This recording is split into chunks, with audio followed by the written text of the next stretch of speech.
देखिए बेटा, class 10th exercise 3.1 और आपके टॉपिक का नाम है दो चर वाले रैखिक समीकरण युग्म।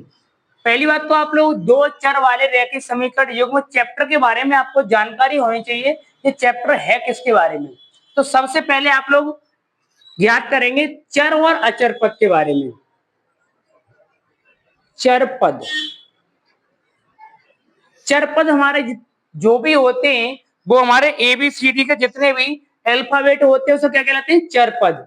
तो यहां से लिख देंगे A to Z, A to Z तक हमारे क्या कहलाते हैं बेटा? चर पद। और यहां पर आते हैं अचर पद। अचर पद में हमारे जितने भी अंक होते हैं 0 to 9, यानी 0 से 9 तक हमारे क्या होते हैं बेटा? अचर पद होते हैं। यानी चर पद की वैल्यू निश्चित नहीं होती है, परंतु अचर पद की वैल्यू निश्चित होती है। इन्हें हम कहते हैं चर और अचर पद। उसके बाद आता है रैखिक समीकरण। रैखिक समीकरण का मतलब ये होता है बेटा,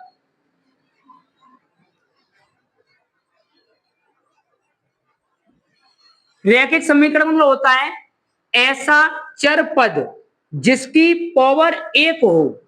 चर पद जिसकी पावर कितनी हो? 1 हो। ऐसे समीकरण को रैखिक समीकरण कहते हैं। रैखिक समीकरण वह समीकरण होता है जिसमें चर पद की घात 1 होती है, उसे हम रैखिक समीकरण कहते हैं। जैसे एग्जांपल में यहां पर लिख लीजिएगा आप लोग x + 5, x + y = 5। बहुत ढेर सारे एग्जांपल है। 5x + 4y = 6। यानी ये हमारे क्या है? चर पद है। यानी एक्स है इसकी पावर क्या है? 1। यहाँ पर एक्स है इसकी पावर क्या है? 1। यहाँ पर चर पद हमारा क्या है? y, इसकी पावर क्या है? 1। इसके साथ में अचर पद भी आ सकते हैं। हालांकि इसका रूप क्या होता है? रैखिक समीकरण का रूप होता है बेटा हमारा ax + by + c। ax + by + c = 0। ये हमारे रैखिक समीकरण का रूप होता है। इसके अकॉर्डिंग रैखिक समीकरण लिखा हुआ होता है। ए का मतलब होता है कोई भी अचर पद हो सकता है। बी का मतलब क्या है? कोई भी अचर पद हो सकता है। सी का मतलब ये कोई भी अचर पद हो सकता है। यानी एक्स के गुणांक में कोई भी अचर पद हो सकता है, वाई के गुणांक में कोई भी अचर पद हो सकता है, और ये तो अचर पद है ही है। जिसके अकॉर्डिंग आप लोग लिख सकते हो यहाँ पर 3x 2y + 10 = 0। ये आपके चैप्टर का पूरा हुआ पॉइंट। अब समीकरण युग्म, समीकरण युग्म का मतलब होता है कि दो समीकरण दिए होंगे आपके यहाँ पर। कितने समीकरण? दो समीकरण। जैसे मैंने यहाँ पे लिख लिया आपका x + 2y = 0, कॉमा यहाँ पर आप लोग ले लीजिएगा 3x + 2y = 0। ये एक युग्म है। क्या है? एक युग्म है। इन दोनों को अगर हम हल करेंगे तो यहाँ पर हमें x और y की वैल्यू प्राप्त होगी। ऐसे समीकरण को हम लोग रैखिक समीकरण युग्म कहते हैं। जैसे आपका क्वेश्चन नंबर फर्स्ट दिया हुआ है, इस क्वेश्चन को पढ़ेंगे आप लोग। ऊपर दे रहा है निम्न समस्याओं को रैखिक समीकरणों के युग्म बनाइए। कक्षा 10th के 10 विद्यार्थियों ने एक गणित की पहली प्रतियोगिता में भाग लिया। यदि लड़कियों की संख्या लड़कों की संख्या से 4 अधिक हो तो प्रतियोगिता में भाग लिए लड़कों और लड़कियों की संख्या ज्ञात कीजिए। देखेंगे आप लोग इस वाले क्वेश्चन को कैसे हल होगा। ये वाला क्वेश्चन, अब इस वाले क्वेश्चन में मेन बात आपकी ये कही गई है। क्वेश्चन को यहां से उठाएंगे। कक्षा 10th में टोटल विद्यार्थी कितने हमारे पास? 10। तो यहां पर लिखेंगे कुल विद्यार्थी, कुल विद्यार्थियों लिख दो। कुल विद्यार्थियों की संख्या, कुल विद्यार्थियों की संख्या कितनी हमारी? 10 है। अब 10 को उन्होंने ऐसे कहा है कि लड़कियों की संख्या लड़कों की संख्या से 4 अधिक है, तो क्या लड़कों से 4 अधिक कौन है? लड़कियां हैं, तो लड़कों तो हमें मानना पड़ेगा। तो यहां पर लिखेंगे माना लड़कों की संख्या बराबर x।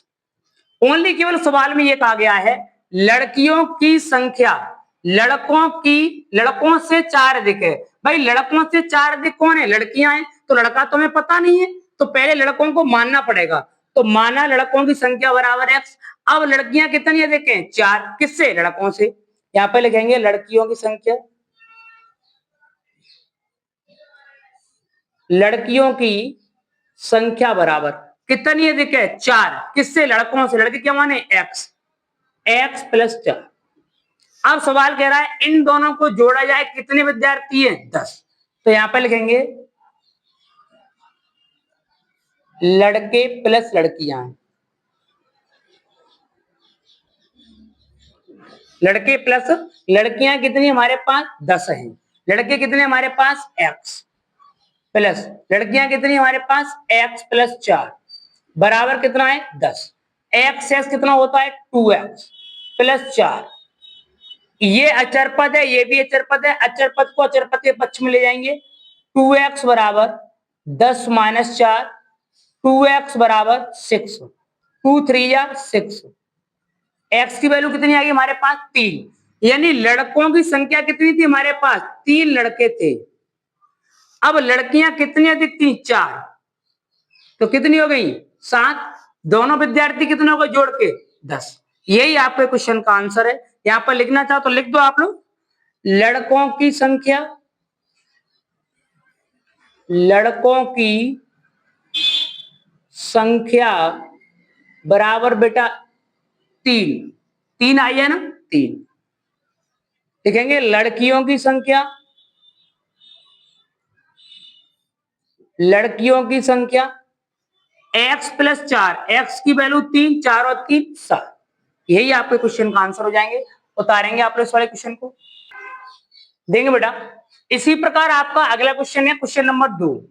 5 पेंसिल तथा 7 कलमों का मूल्य 50 रुपया है, जबकि 7 पेंसिल तथा 5 कलमों का मूल्य 46 रुपया है। एक पेंसिल का मूल्य तथा एक कलम का मूल्य ज्ञात कीजिए। देखो यहाँ पर क्वेश्चन में ये कहा गया है 5 पेंसिल 7 कलम दोनों को मिलाकर के कितने रुपए में आ जाती है? 50 रुपए में। फिर इसी कंडीशन को दोबारा कहा गया है 7 पेंसिल 5 कलम कितने रुपए की आती है? 46 रुपए की। अब ये पूछ रहा है अगर इस प्रकार से कंडीशन हो तो आप लोगों को एक पेंसिल और एक कलम का मूल्य ज्ञात करना है। देखेंगे आप लोग, देखो पेंसिल का मूल्य है पता नहीं हम लोगों को, कलम का मूल्य पता नहीं है, तो मानना पड़ेगा ऐसे क्वेश्चन में। लिखेंगे माना पेंसिल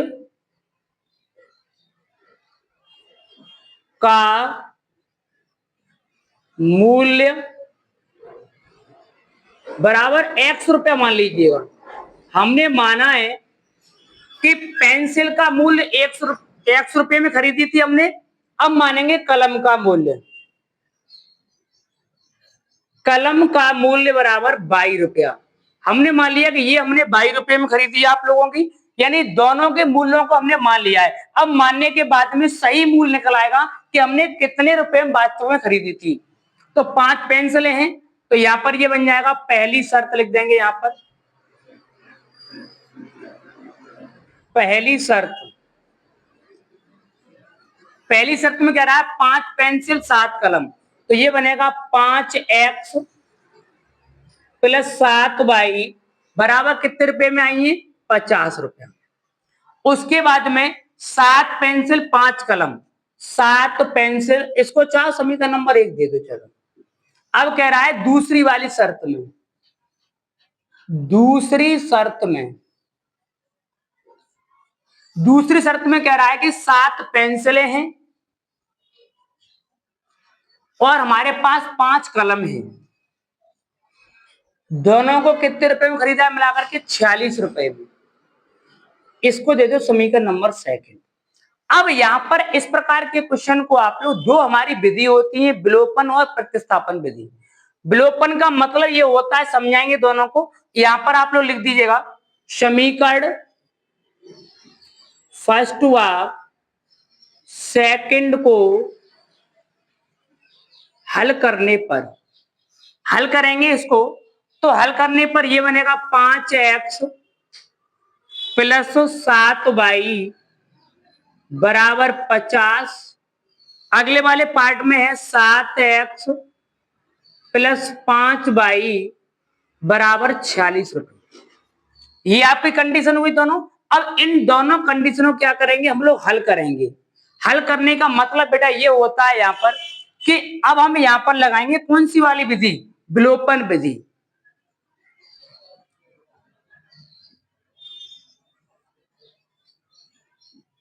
विलोपन विधि, देखो रैखिक समीकरण को हल करने के लिए दो विधि होती है हमारी। एक तो होती है प्रतिस्थापन।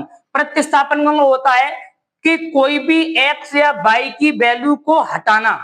जैसे मैं यहां पर लिख रहा हूं x प्लस 2y बराबर 6, और यहां पर लिख रहा हूं 3x प्लस y बराबर 8 लिख लो आप लोग। यहां पर अगर मैं इसको प्रतिस्थापन से हल करूंगा, प्रतिस्थापन विधि, प्रतिस्थापन विधि हमारी ये कहती है कि आप इसमें से एक वैल्यू को हटा लीजिएगा। स्थान को बदलना, अपने आप में स्थान को बदलना।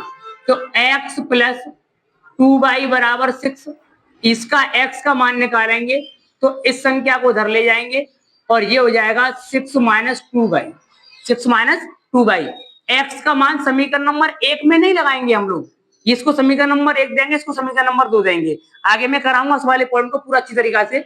अब इसका मान हम लोग इस वाली वैल्यू में नहीं लगाएंगे, इसमें लगाते हैं तो इसका मान पूरा 0 हो जाएगा, कोई वैल्यू नहीं मिलेगी। और x का मान समीकरण नंबर 2 में लगाएंगे तो यहाँ से कुछ ना कुछ हमें वैल्यू मिल जाएगी। इस विधि को कराएंगे आगे देगा टॉपिक में। अब यहाँ पर आते हैं आप लोग विलोपन में। देखो विलोपन विधि में ऐसा होता है कि आप लोगों की कोई ना कोई एक वैल्यू बराबर होनी चाहिए, चाहे आप x की वैल्यू बराबर करो, चाहे आप y की वैल्यू बराबर करो। और उसमें सबसे सरलता अच्छा नियम ये होता है कि आप इन दोनों का अपोजिट कर दिया करो। जैसे मुझे x की वैल्यू बराबर करनी है तो यहाँ पर समीकरण नंबर 2 में x का गुणांक कौन है, 7 है, तो ऊपर 7 से गुणा कर दो। समीकरण नंबर 1 में x का गुणांक कौन है, 5 है, तो नीचे 5 से गुणा कर दो आप लोग। तो ये आपका पूरा पार्ट बन जाएगा। तो हमें प्राप्त होगा यहाँ पर लिखेंगे आप लोग, इनको चेंज करने पर यहां हम कर रहे हैं 7 से गुणा और यहां बेटा हम कर रहे हैं 5 से गुणा। इससे हमारी एक वैल्यू बराबर हो जाएंगी, कौन सी वाली, x की।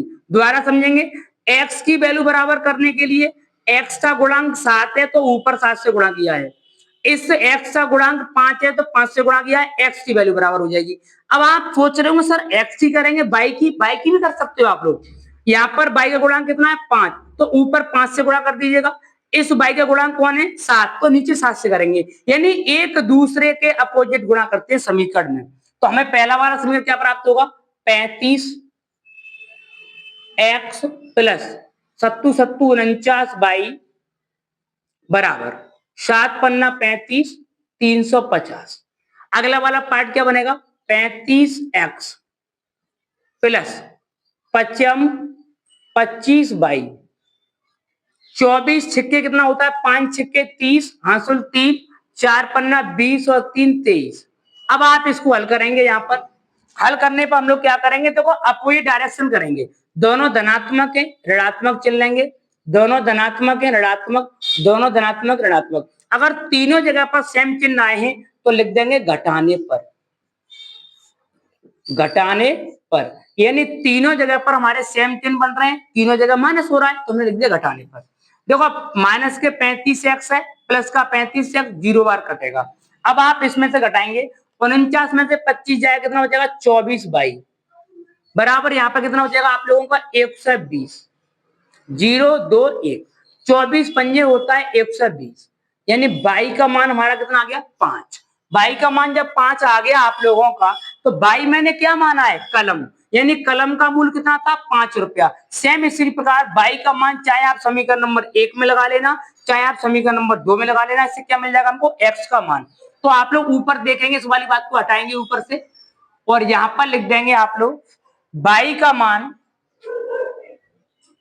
बाई का मान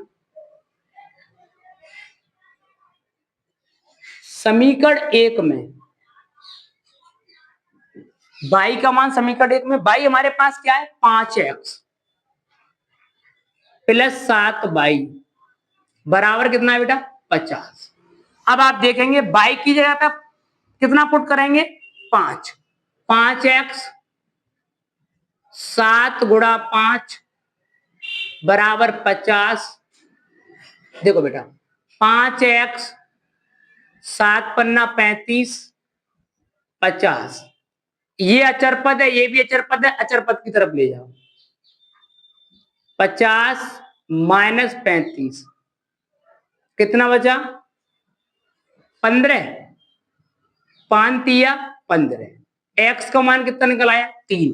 कहने का मतलब यहाँ पर ये है कि इस क्वेश्चन में ये कहा गया था एक पेंसिल का मूल्य एक कलम का मूल्य, तो एक पेंसिल का मूल्य कितना आया है, एक्स माना था हमने, एक्स की वैल्यू कितनी आई है, 3, बाई की वैल्यू कितनी आई है, 5। तो आप यहाँ पर लिख सकते हो एक कलम का मूल्य बराबर, यही लिख दीजिएगा, एक कलम का मूल्य,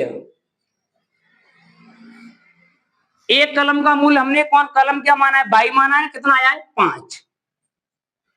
एक पेंसिल, एक पेंसिल का मूल्य बराबर 3 रुपया।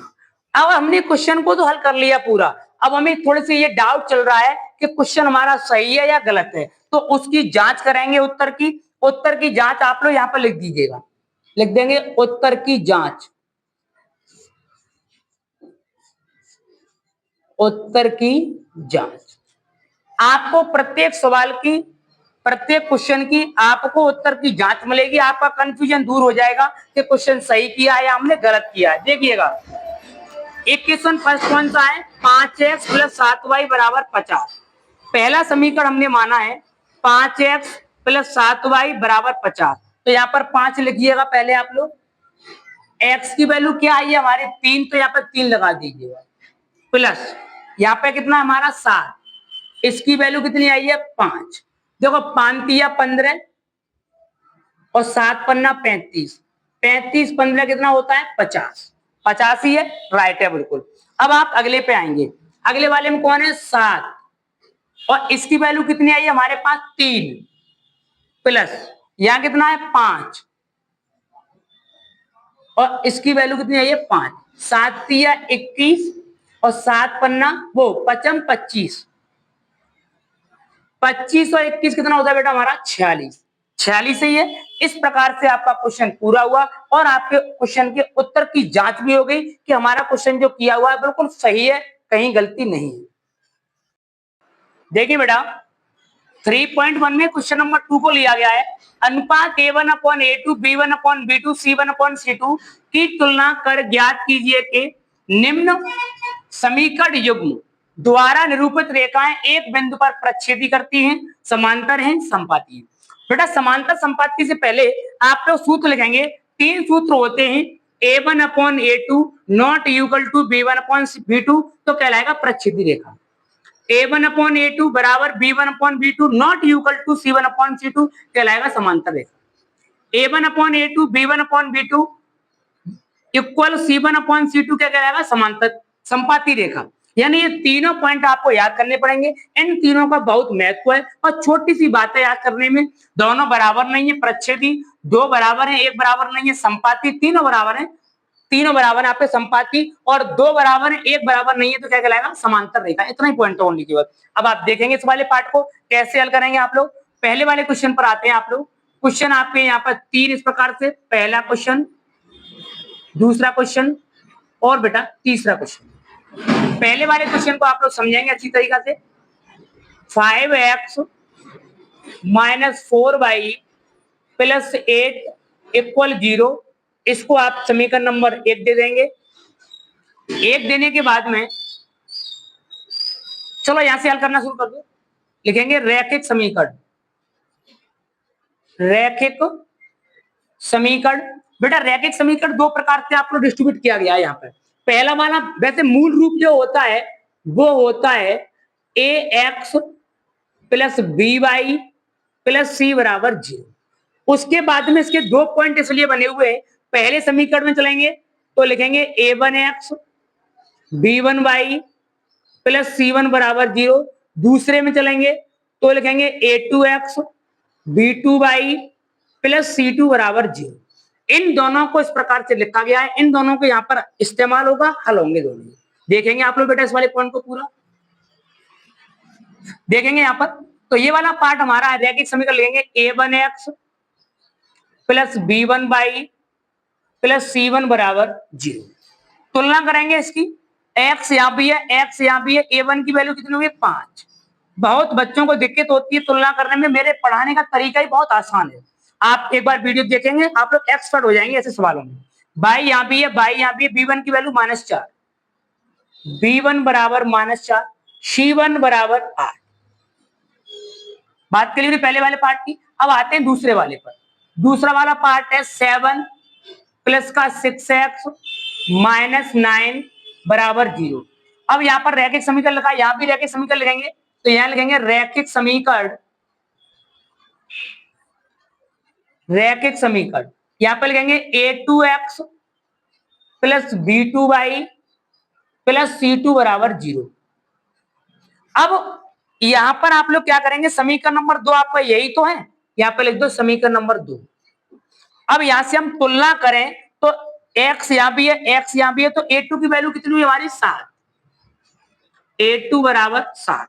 बाई यहां भी है, बाई यहां भी है, b2 की वैल्यू कितनी हुई आपकी 6, कॉमा c2 की वैल्यू कितनी है -9।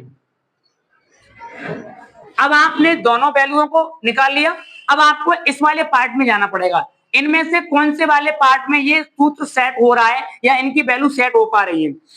a1 अपॉन a2 यानी 5/7 बन रहा है, b1 अपॉन b2 4/6 बन रहा है, c1 अपॉन c2 8/9 बन रहा है। यानी इसमें कोई भी वैल्यू किसी के बराबर नहीं है, तो आप पहले वाले में सेट कर देंगे, क्योंकि पहले वाले में नॉट इक्वल टू है, कोई वैल्यू किसी के बराबर नहीं है। तो यहां पर लिखेंगे a1 upon a2 not equal to b1 upon b2।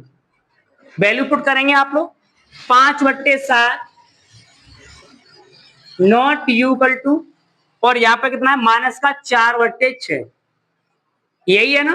तो अब हमारा इस वाले पार्ट को ये मैच कर रहा है, पहले वाले में कौन होता है प्रच्छेदी, तो आपकी ये रेखा बन जाएगी प्रच्छेदी। समझ गए आप लोग। इस प्रकार से आपका क्वेश्चन नंबर 1 पूरा हो जाता है। क्वेश्चन नंबर 2, क्वेश्चन नंबर 2 तुम्हारे साथ बेटा ये है कि 9x plus 3y plus 12 equal 0, इसको देंगे समीकरण नंबर 1।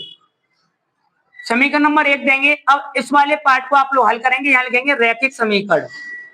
तरीका वही है पहले सवाल की तरह ही, समीकरण रैखिक समीकरण, रैखिक समीकरण। अब लिखेंगे a1, पहले पार्ट में चलना तो a1 वाला, a1 b1 c1 बराबर 0। तुलना कराएंगे इसकी, x यहां भी है, x यहां भी है, तो a1 की वैल्यू कितनी जाएगी बेटा 9, बाई यहां भी है, बाई यहां भी है, b1 की वैल्यू 3, c1 की वैल्यू कितनी जाएगी बेटा आपके पास 12। यही वाली बात होगी। अब आते हैं अगले वाले पार्ट पर। अगला समीकरण क्या हमारे पास 18x प्लस 6y प्लस 24 बराबर 0, समीकरण नंबर 2। यहां पर भी वही पॉइंट दिखाएंगे हम लोग, रैखिक समीकरण। रैखिक समीकरण हमारे सामने है a2x plus b2y plus c2 बराबर 0। अब आप क्या करेंगे, x यहां भी है, x यहां भी है, a2 की वैल्यू कितनी हो जाएगी 18, तो यहां पे लिखेंगे a2 बराबर 18, कॉमा बाई यहां भी है, बाई यहां भी है, b2 की वैल्यू कितनी हो जाएगी 6, b2 बराबर 6, कॉमा c2 की वैल्यू कितनी हो जाएगी 24, c2 बराबर 24। अब आप लोग इसी माध्यम से देखेंगे कि a1 upon a2, a1 upon a2 यानी 9/18 सही है। B1/B2 3/6, C1/C2 12/24। देखो 9/18 बन रहा है तो 1/2 बनेगा, 3/6 बन रहा है 1/2 बनेगा, 12/24 1/2, यानी सब बराबर वाले में आ रहे हैं। तो आप लोग लिख देंगे समपाती A1/A2 B1/B2 equal C1/C2। A1 की वैल्यू कितनी हमारे पास 9/18, इसकी वैल्यू 3/6, इसकी वैल्यू 12/24। 9 एकन 9, 9 दूनी 18, 3 एकन 3, 3 दूनी 6, 12 एकन 12, 12 दूनी 24। यानी हमारे पास प्राप्त हुआ 1/2, 1/2, 1/2। जब तीनों वैल्यू बराबर है हमारी, तो हमारा जो पार्ट है वो कहां पर चला जाएगा? समपाती रेखा। कहां चला जाएगा? समपाती रेखा कहलाएगा ये। ऐसे आप लोग सारे क्वेश्चनों को हल करेंगे। अब आते हैं क्वेश्चन नंबर 3 पर। अब देखिए बेटा क्वेश्चन नंबर 3। क्वेश्चन नंबर 3 आपके सामने ही है। 6x - 3 + 10 बराबर 0। समीकरण नंबर 1 दे दो बेटा इसको थोड़ा सा। समीकरण नंबर 1। अब यहां पर वही प्रक्रिया करेंगे जो करते चले आ रहे हैं हम लोग। लिखेंगे रैखिक समीकरण। क्या लिखेंगे? रैखिक समीकरण A1, रैखिक समीकरण A1 x B1/y + C1 बराबर 0। तुलना कराएंगे। x यहां भी है, x यहां भी है। A1 की वैल्यू कितनी हो जाएगी? 6। B1 की वैल्यू बेटा 3 माइनस की, C1 की वैल्यू बेटा 10। अब लिखेंगे इसी के अकॉर्डिंग समीकरण नंबर 2। 2x - y + 9 बराबर 0। समीकरण नंबर 2। यहां पर लिखेंगे रैखिक समीकरण। रैखिक समीकरण ये हमारे पास A2x B2y C2y बराबर 0। A2x B2y + C2 बराबर 0। अब आप यहां से कंपेरिजन कराएंगे। x यहां भी है, x यहां भी है। A2 की वैल्यू कितनी हुई? 2, यानी कि A2 बराबर 2। यहां से निकालेंगे B2 की वैल्यू कितनी लगेगी? देखो बाई यहां भी है, बाई है, बाई से बाई कितना कटेगा? एक बार कटेगा, तो हो जाएगा B बराबर -1। आगे C2 बराबर कितना हो जाएगा? 9। अब आपको वही क्रियाक्रम करना पड़ेगा जो हम करते चले आ रहे हैं। A1/A2, A1/A2, तो यानी कि 6/2 बनेगा। B1/B2 3/1 बनेगा। C1/C2 10/9 बनेगा। ठीक है बेटा। अब हमें दो वैल्यू बराबर मिल रही है, तीसरी वैल्यू बराबर नहीं है। कौन से वाले में जा रहा है? समांतर रेखा में जा रहा है। लिख देंगे आप लोग A1/A2 बराबर B1/B2 not equal to C1/C2। आएंगे क्वेश्चन की तरफ आप लोग। अब A1 की वैल्यू क्या है हमारे पास? 6/2 -3 -1 नॉट इक्वल टू 10/9। 10/9 माइनस से माइनस और 2 3 जा 6, 3 अपॉन में कोई काम ही नहीं करता है, 3 इक्वल 10/9। अब ये कौन से वाले में जा रहा है? हमारा जा रहा है समांतर रेखा में। किसमें जा रहा है बेटा? ये समांतर रेखा में। तो ये वाला बन जाएगा आप लोगों का समांतर रेखा में। इस प्रकार से आप लोग सारे क्वेश्चनों को देखेंगे। क्वेश्चन नंबर 2 पूरा हो जाता है। अब चलते हैं क्वेश्चन नंबर 3 की ओर। देखिए बेटा, इसमें आप लोग जल्दी, अगर वाइड में किसी ने क्वेश्चन पूछा है तो उसका आप जल्दी आंसर कैसे देंगे? तो जल्दी आंसर देने के लिए आप लोग क्या करेंगे कि आप दोनों इक्वेशनों को यहाँ पर लिख लीजिएगा। ओनली केवल पहली इक्वेशन है हमारी 5x - 4y + 8 बराबर 0, और ये वाली इक्वेशन हमारी 7x + 6y - 9 इक्वल 0। अब आप लोग सारे फंडे को नहीं लिखेंगे, कुछ भी नहीं करेंगे। ओनली केवल ये हमारा, ये A1 की वैल्यू होती है, ये B1 की वैल्यू होती है, ये C1 की वैल्यू होती है, ये A2 की वैल्यू होती है, ये B2 की वैल्यू होती है, ये C2 की वैल्यू होती है। अगर वाइड में आपसे कोई जल्दी पूछता है तो आप लोग तीनों का आंसर बहुत अच्छी से दे सकते हैं। जैसे पहला वाला पार्ट अगर पूछ रहा है तो पहले वाले पार्ट में A1 बराबर 5, B1 बराबर -4, C1 बराबर 8 और A2 बराबर बेटा 7, B2 बराबर 6 और C2 बराबर -9। डायरेक्ट आप लोग निकाल सकते हो। अब हम देख पा रहे हैं A1 upon A2 B1 upon B2 क्या बराबर है? नहीं है ना, तो आप लोग लिख सकते हो A1 upon A2 not equal to B1 upon B2, arrow करके लिख देंगे 5/7 नॉट इक्वल टू -4/6। कौन सी रेखा होगी हमारी? प्रच्छेदी रेखा होगी, प्रच्छेदी रेखा बन जाएगी। अब इसी में से अगले क्वेश्चन पर आते हैं आप लोग दूसरे वाले पर। ये क्वेश्चन नंबर पहला हुआ। अब दूसरे वाले क्वेश्चन को आप लोग कैसे करेंगे जल्दी? 9x प्लस 3y प्लस 12 बराबर 0, 18x प्लस 6y प्लस 24 बराबर 0। ये A1 की वैल्यू है, A1 बराबर 9, B1 बराबर 3 और C1 बराबर 12 और A2 बराबर 18, B2 बराबर बेटा आपका 6, C2 बराबर बेटा आपका 24। डायरेक्ट आंसर निकाल दीजिएगा आप लोग। A1 अपॉन A2, 9 दूनी 18, 3 दूनी 6, 12 दूनी 24, तीनों बराबर है ना, तो आप लोग ऐसे भी कर सकते हो डायरेक्ट आंसर। ये आपको ट्रिक है आपकी। 9/18 बराबर 3/6, 12/24, 1/2, 1/2, 1/2, जो तीनों बराबर हैं तो किसमें जा रहा है आप लोगों का? संपाती। समझ गए आप लोग? हमारे चैनल चंद्रपाल सिंह 316 से जुड़े रहेंगे। आपको ऐसे सवालों को चुटकियों में करना सिखाएंगे हम। और एक बात किसी ने कहा है कि जेब में गांधी ना हो, जेब में पॉकेट में गांधी ना हो, कोई दिक्कत बात वाली बात नहीं, चलेगा आप लोगों के अंदर। ओनली केवल आपके जिगर में आंधी होनी चाहिए। पॉकेट में गांधी ना हो चलेगा, परंतु आपके दिल में आंधी होनी चाहिए। अब आते हैं 3.1 में पार्ट नंबर 3 पर। क्वेश्चन नंबर 3 के ये क्वेश्चन है आप लोगों के।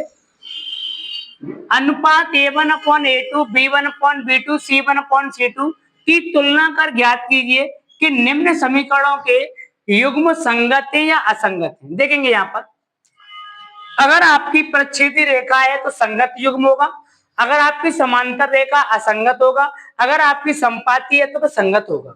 ये आपको याद करने पड़ेंगे। अब आप देखेंगे इन क्वेश्चनों का हल करने का तरीका वही है। इन क्वेश्चनों को हल करने का तरीका जैसे हम पहले क्वेश्चन हल किए थे वैसे ही होगा, दूसरे वाले की तरह। देखेंगे पहला वाला पार्ट, क्वेश्चन नंबर फर्स्ट है 3x प्लस 2y बराबर 5। देखो इस वाले पार्ट को अपने पक्ष में लाना पड़ेगा क्योंकि हम रैखिक समीकरण से तुलना करेंगे। तो ये बन जाएगा 3x प्लस 2y माइनस 5 बराबर 0, समीकरण नंबर 1। यहां पे लिखेंगे रैखिक समीकरण, रैखिक समीकरण ये होता है बेटा A1x B1y प्लस C1 बराबर 0। अब यहां से आप लोग कंपैरिजन करेंगे, x यहां भी है, x यहां भी है, तो तुम्हारे पास हो जाएगा A1 बराबर 3। यहां पे लिखेंगे A1 बराबर 3, कॉमा y यहां भी है, y यहां भी है, B1 की वैल्यू कितनी बेटा? 2, B1 बराबर 2, C1 बराबर -5, C1 बराबर -5। इतनी क्लियर हुई। सेम इसी प्रकार अगले वाले क्वेश्चन को हल करेंगे आप लोग। अगला वाला पार्ट है 2x माइनस 3y बराबर 7 है ना। इस पार्ट को इधर लाओ क्योंकि रैखिक समीकरण जो होता है वो 0 के बराबर होता है, इसीलिए 2x माइनस 3y माइनस 7 बराबर 0। यहां पर लिखेंगे रैखिक समीकरण। क्या लिखेंगे आप लोग? रैखिक समीकरण A2x plus B2y plus C2 बराबर 0 या B2y है। अब कंपैरिजन कराएंगे, तुलना कराएंगे। x यहां भी है, x यहां भी है, तो A2 की वैल्यू 2, y यहां भी है, y यहां भी है, B2 की वैल्यू -3, C2 की वैल्यू -7। तीनों पॉइंट लिखे आप लोगों ने। तीनों पॉइंट लिखने के बाद अब आप उसी घटना पर जाएंगे जैसे हमने प्रच्छेदी रेखाएं चेक करते थे, उसी कंडीशन चेक करेंगे हम लोग। देखो A1 की वैल्यू कितनी है हमारे पास? 3, A2 की वैल्यू कितनी है? 2, यानी 3/2 बन जाएगा। और ये बनेगा B1 अपॉन B2 2/-3, और ये बनेगा C1 अपॉन C2 -5/7। क्या ये दोनों वैल्यू बराबर है? नहीं है ना, तो आप लोग लिखेंगे A1 upon A2 not equal to B1 upon B2।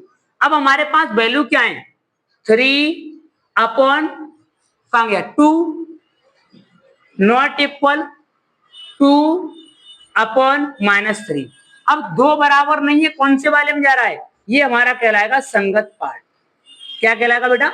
संगत पार्ट। ऐसे आपका क्वेश्चन नंबर फर्स्ट हल होगा। अब चलते हैं क्वेश्चन नंबर सेकंड की तरफ, देखेंगे आप लोग। अब आप आएंगे क्वेश्चन नंबर 3 पर। देखो ऐसा है कि यहाँ पर क्वेश्चन आपके सब एक ही तरीका के ही हैं। एक तरीका का मतलब ये है कि दूसरे वाले पार्ट में वही बात पूछ रहा था, प्रच्छेदी, संपाती, समांतर, यही बात पूछी थी, और इसमें ही पूछ रहा है संगत, असंगत और संगत। कैलकुलेशन सेम उसकी वही है। पहले समीकरण होगा, फिर उसका रैखिक समीकरण लिखेंगे, दोनों की कंपेरिजन कराएंगे, A1 A2 की वैल्यू निकालेंगे, उसके बाद देख लेंगे किस में जा रहा है ये। अब इसमें आपको क्वेश्चन नंबर 3 करा देते हैं, वो क्वेश्चन थोड़ा अलग है, हटके। ये आता है क्वेश्चन नंबर 3। क्वेश्चन नंबर 3 आपके सामने है 3/2 x प्लस 5/y बराबर 7, 9x माइनस 10y बराबर। अब बेटा इस वाले क्वेश्चन को आप लोग हल करो पहले। ये हमारे एक परमेय संख्या के रूप में है। कौन सी संख्या के रूप में? परमेय संख्या के रूप में। और हम लोग हल किस में कर रहे हैं? रैखिक समीकरण के रूप में। क्वेश्चन हमारा परमेय संख्या के रूप में दिया हुआ है, इसको हम हल करेंगे। कैसे लाएंगे? रैखिक समीकरण में। इन दोनों का एलसीएम लेंगे, एलसीएम हो जाएगा 6। 2 3 या 6, 3 3 या 9 प्लस 3 2 या 6, 5 2 या 10 इक्वल 7/1। अब क्रॉस गुणा कर देंगे, ये बन जाएगा 9x प्लस 10y बराबर 7 छेंगे 42, समीकरण नंबर 1। अब आपका समीकरण रैखिक समीकरण रूप में बन गया। अब आप हल कर सकते हो बड़े आराम से, फिर भी देख लीजिएगा। यहां पर लिखेंगे रैखिक समीकरण। तो रैखिक समीकरण हमारा होता है A1x B1y प्लस C1 बराबर 0। समीकरण 1 से कंपेरिजन कराएंगे तो x यहां भी है, x यहां भी है। A1 की वैल्यू बेटा कितनी हो जाएगी आप लोगों की? 9। और B1 की वैल्यू कितनी हो जाएगी यहां से बेटा? 10। और C1 की वैल्यू बेटा कितनी हो जाएगी? यानी इस वाली संख्या को उधर ले आओ आप लोग, तो लिख देना -42। क्योंकि रैखिक समीकरण जो दिया हुआ है बराबर 0 में है और बराबर हमारा 42 है, तो आप इसको इधर लाएंगे तो इसका हो जाएगा माइनस का। अगला वाला पार्ट, समीकरण नंबर 2। समीकरण 2 क्या है हमारे पास में? 9x माइनस 10y और -14 बराबर 0। समीकरण नंबर 2 लिखेंगे रैखिक समीकरण। रैखिक समीकरण A2x B2y C2 बराबर 0। कंपेरिजन A2 बराबर 9, B2 बराबर -10, C2 बराबर -14। अब वही प्रक्रिया करनी पड़ेगी आप लोग। ये देखेंगे कौन से वाले में जा रहा है बेटा। A1/A2 9/9, B1/B2 यानी माइनस का 1 आ रहा है। अब हम यहाँ पे देख पा रहे हैं तो ये भी इसके बराबर नहीं है, तो एक बार ट्राई करना। ये वाली वैल्यू माइनस की 10 है, ठीक। चलो कोई दिक्कत वाली बात नहीं, माइनस का 10 है तो ये पहले वाले में जा रहा है। इसको लिखेंगे A1/A2 not equal to B1/B2। अब ये कितना है? 9/9 नॉट इक्वल टू 10/-10। 1 बार कटा, नॉट कितना बटा? माइनस का 1। यानी अगर यहां 1 होता तो ये बराबर होते, माइनस का 1 है तो बराबर नहीं है, तो कौन सा वाला कहलाएगा? संगत कहलाएगा। आप लोग समझ गए आप लोग। अब ये सारे क्वेश्चन रह गए, इसको आप लोग रैखिक समीकरण के रूप में बना करके हल करेंगे। हल कर करके कमेंट बॉक्स में आप लोग आंसर देंगे इसका, सर इसकी वैल्यू ये आई है, ठीक है ना, बता देंगे आप लोग।